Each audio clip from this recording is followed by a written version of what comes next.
কিছু জটিলতা ছিল যে কারণে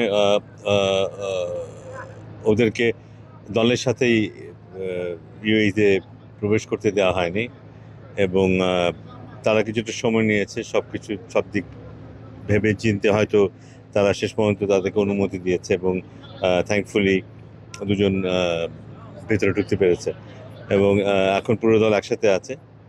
তারপর তবে আমরা একটা ইমার্জেন্সি সিচুয়েশনে অল্টারনেটিভ হিসাবে আমরা নাসুমকে সাথে রেখেছিলাম, পাঠিয়ে দিয়েছিলাম ইন কেস যদি ওরা ওদের প্রবেশের সমস্যা থাকে, সেক্ষেত্রে নাসুম হয়তো দলের সাথে যুক্ত হতো।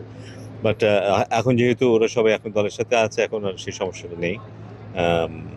এই দলই বাকি যা খেলা আছে এরা খেলবে এবং নাসুম ফিরে যাবে দেশে। ওর সামনে নিউজিল্যান্ড এর সাথে একটা 4-ডে ম্যাচ আছে, সেটা খেলবে। জয় তো সবসময় খুবই সন্তোষজনক একটা ব্যাপার, বাট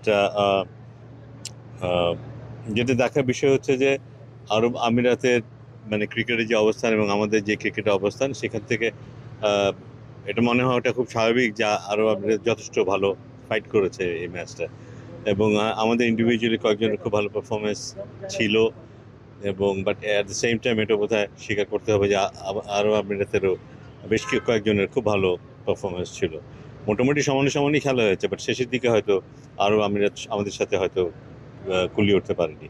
সো সেই কৃতিত্বটা বাংলাদেশে, তবে বলতেই হবে যে আরব আমিরাত তবে খুব সহজ একটা সময় পার করতে দেয়নি। আমার মনে হয় যে এই জিনিসটা বোধহয় প্রায় দেখা যাবে এখন থেকে।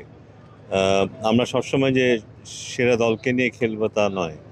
যারা খুব ভালো করছে তাদের মধ্যে থেকে কেউ হয়তো খেলবে না, যারা একটু পিছিয়ে আছে বা রেগুলার খেলার সুযোগ পাচ্ছে না তাদেরকেও সুযোগ দেওয়া হবে, সো দ্যাট বেঞ্চ স্ট্রেংথটা যেন ভালো হয়।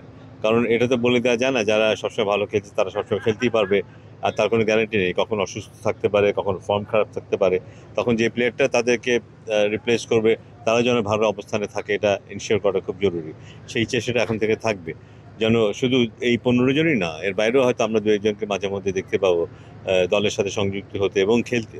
সো দ্যাট এইভাবেই আমরা একটা পুল তৈরি করতে চাই, যেখানে হয়তো 15, 16, 17, 18 জন খেলোয়াড় থাকবে যারা ঘুরে ফিরে ম্যাচ খেলছে। ফার্স্ট সেঞ্চুরি ইন্টারন্যাশনাল ক্রিকেটে, ওইটা টি-20 ফরম্যাটে। সো অবশ্যই ভালো লাগতেছে, এটা স্পেশাল আমার জন্য। অনুপস্থিতি ওরভাবে মিস করে নেই, ওদের জায়গায় যারা খেলছে ওরা চেষ্টা করছে আসলে ওদের বেস্টটা ওইখানে দেওয়া। সো সবাই যেদিন যে 11-এ খেলবে সবাই চেষ্টা করে আসলে নিজের বেস্টটা দেওয়ার।